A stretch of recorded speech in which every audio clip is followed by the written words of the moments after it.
بعد ما الملك ديالنا الحبيب دار واحد الانجاز اللي ما يقدر يديرو حتى شي رئيس، اللي هو فرق اكثر من 4 مليون و300 الف قفه رمضانيه على المعوزين والمحتاجين والفقراء. والفقر ماشي عيب، فين ما مشيتي كتلقى الفقر، فين ما مشيتي في اقوى دول العالم كتلقى فيها الفقر.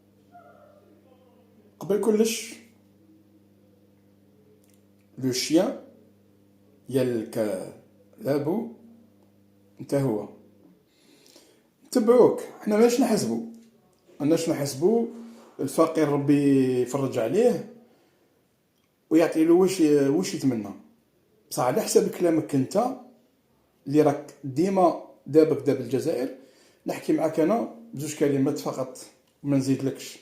انت كتقول الملك فرق لكم 4 ملايين ونص قفة رمضان، اوكي حتى الان معناتها مازال القفة واحد اخرين.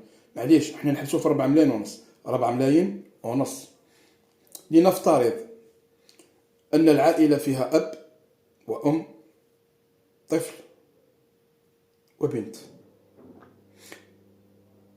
نزيدوا لهم ولا ما نزيدوا لهمش؟ نزيدوا لهم جد وجده؟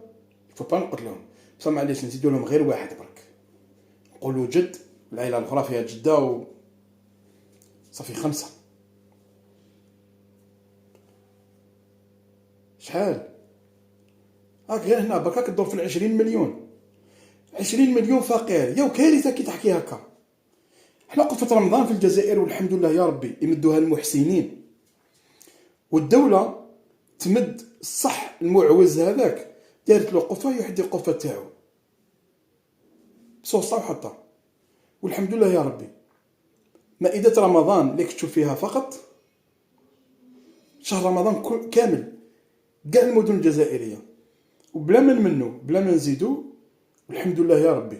الفقير كاين في كل بلاد، صح انت دابك داب الجزائر هاك متلحقهاش، راك متشنشف. سير بحالك سير.